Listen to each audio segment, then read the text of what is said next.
The Camel Who Dreamed of Green, a desert fable about the power of kindness and purpose. In a desert where nothing but wind and sand had names, lived a camel named Nile. Other camels were proud of how long they could survive without water. Nile was different. "I want to find the green," he whispered one evening, gazing at the moon.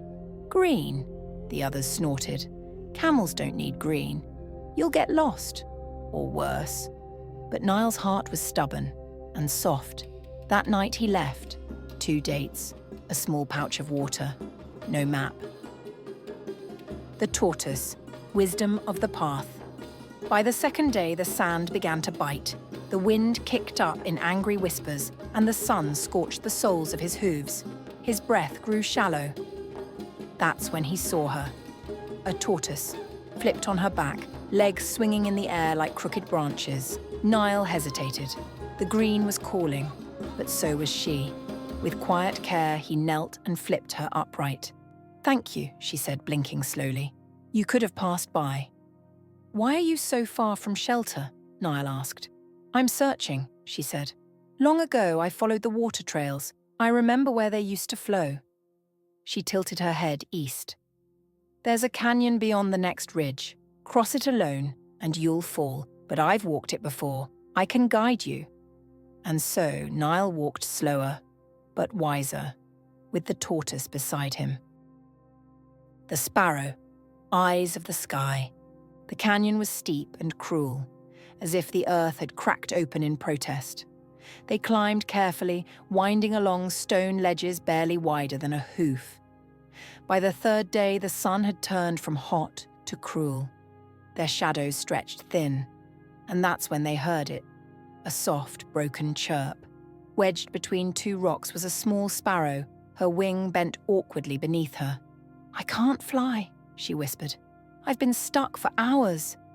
Nile looked at the narrowing path ahead. Time was slipping, but so was the sparrow's life. He lowered his neck. "Climb on," he said. "I'll slow you down." "You'll ride with us," Nile replied.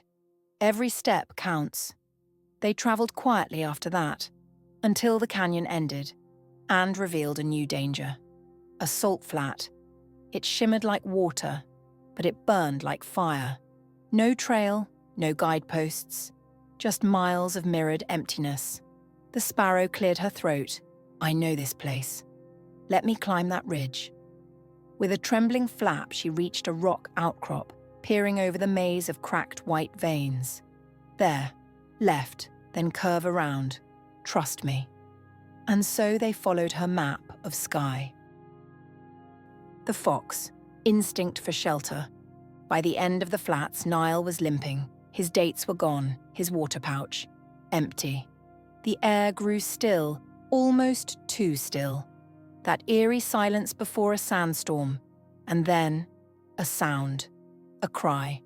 A baby fox curled beneath a dried bush, eyes squinting, fur coated in dust. "Water," it whispered. "Anything."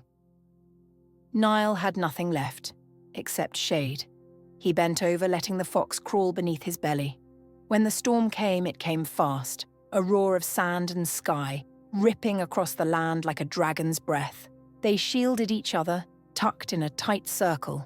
When it passed, the world looked scrubbed clean, but directionless. "I know this," the fox said. "There's a cave behind that ridge. I've sheltered there before." They followed his nose, and found it. Cool, hidden, alive with dripping water. It wasn't green, not yet, but it was hope. Nile's test. The morning after, the valley they needed was near. But the climb was steep, a wall of sand and rock rising like a final test. Nile's legs shook, his hump sagged. He could barely breathe. "Go on without me," he said, but the tortoise pressed against his leg. The sparrow nuzzled his ear. The fox pawed at his hoof. "You carried us," said the tortoise. "Let us walk the last step with you." And together, they climbed. The revelation. At the top, the world bloomed. A hidden valley, green as dream, grasses waving in the wind, shallow pools made for camel mouths, desert herbs, shaded trees, life, not imagined, but real. The tortoise laid down in the grass, the sparrow chirped with joy, the fox rolled in cool moss, and Nile drank, not from myth, not from illusion, from water he had earned, because he stopped, because he helped, because he never walked alone. He found the green, but more than that, he found that kindness isn't a delay, it's the bridge. And so Nile, the camel who once dreamed of green, found more than a hidden valley. He found that every stop, every act of kindness, and every friend he helped wasn't a delay. It was the way forward. Now, before we say goodnight, pause for a moment. Think about Nile's journey. What did he teach you? When you're ready, tell your parents or someone close to you what you learned from his story. Then press play when you're ready to hear the final thought.